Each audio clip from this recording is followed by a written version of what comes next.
টানা 21 দিন এই আমলটা যদি আপনি নিয়মিত করতে পারেন, দেখবেন আল্লাহ সুবহানাহু ওয়া তাআলা আপনার প্রত্যেকটা দোয়াই কবুল করে নেবেন। অনেক সমস্যা আছে না যেটা কোনোভাবেই সমাধান করতে পারেন না, অনেক কাজ আছে না যেটা কোনো মানুষের মাধ্যমে করানো সম্ভব না।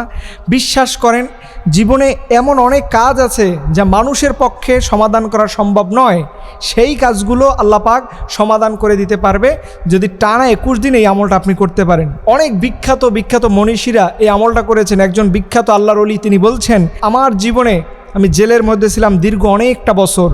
সেই সময় ওই জেল থেকে বের হওয়ার কোনো সম্ভাবনাই আমার ছিল না, কিন্তু আমি টানা 21 দিন এই আমলটা করেছিলাম, কিন্তু আমি আল্লাহ সুবহানাহু ওয়া তাআলার মেহেরবানিতে আমি সেই জেল থেকে মুক্তি পেয়েছি। আপনার জীবনে, আমাদের জীবনে, প্রত্যেকের জীবনে এরকম অসম্ভব কিছু সমস্যা আসে যেইগুলোর সমাধান দুনিয়ার কেউ আপনাকে দিতে পারবে না, শুধুমাত্র আল্লাহ রব্বুল আলামিন আপনাকে এই সমস্যার সমাধান করতে পারবে।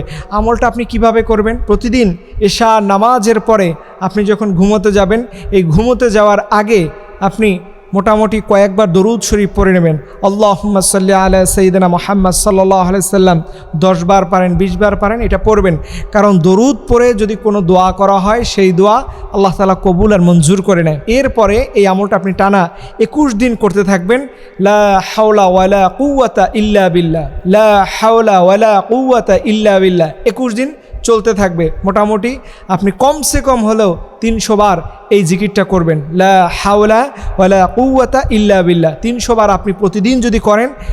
আর যদি কোনো ক্রমে মিস হয়ে যায়, বিশেষ করে মা বোনদেরকে বলছি, মা বোনরা অনেক সময় অসুস্থতার কারণে হয়তো এটা পড়তে নাও পারেন। যতদিন আপনি পড়তে পারবেন না এটা মনে রাখবেন এবং গুণে রাখবেন যে আমি কতদিন পড়লাম এবং কতদিন আমি অসুস্থ থাকলাম। আর একটা বিষয় হচ্ছে, নারীরা অসুস্থ থাকলে মুখের দোয়া এটা সবসময় করতে পারে, এতে করে কোনো সমস্যা হয় না। শুধুমাত্র নামাজ, কোরআন তেলাওয়াত, কোরআন ধরে কোরআন তেলাওয়াত এগুলো করার ব্যাপারে ইসলাম নিষেধ করেছে, কিন্তু মুখের ইবাদতগুলো সে অজু করে সবসময় যে কোনো সময় করতে পারে। আপনি বিশ্বাস করুন, এই আমলটা যদি টানা 21টা দিন আপনি করতে পারেন, আল্লাহ সুবহানাহু ওয়া তাআলা আপনাকে যাবতীয় সকল প্রকার সমস্যার হাত থেকে আল্লাহ রাব্বুল আলামিন আপনাকে বাঁচিয়ে নেবে। এর জন্য যারা মনে করতেছেন যে হুজুরদের কথা কি কথা, তবে একই আর বিশ্বাস নিয়ে আল্লাহ তাআলা বলছে, ফাইজা আযামতা ফাতাওয়াক্কাল আলাল্লাহ, যে বান্দা আল্লাহর উপরে ভরসা করে, আল্লাহ রাব্বুল আলামিন আসমান থেকে তাদের জন্য রিজিকের ফয়সালা করে।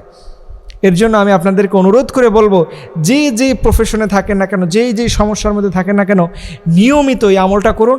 আল্লাহ সুবহানাহু ওয়া তাআলা দেখবেন আপনার যাবতীয় সকল প্রকার সমস্যা থেকে আল্লাহ পাকের খাস মেহেরবানিতে আপনি মুক্তি পাবেন।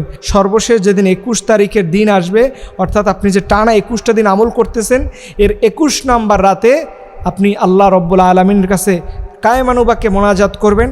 এবং আমি এতটুকু বলতে পারি, এই আমলটা 21 দিন করার আগেই অনেক মানুষ ফলাফল পেয়েছে, আপনিও পেতে পারেন।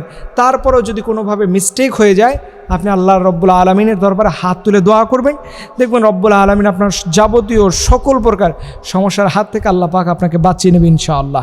আল্লাহ রব্বুল আলামিন যেন আমাদের বেশি বেশি করে এই আমলটা করার তৌফিক দান করে, সকলে আমিন।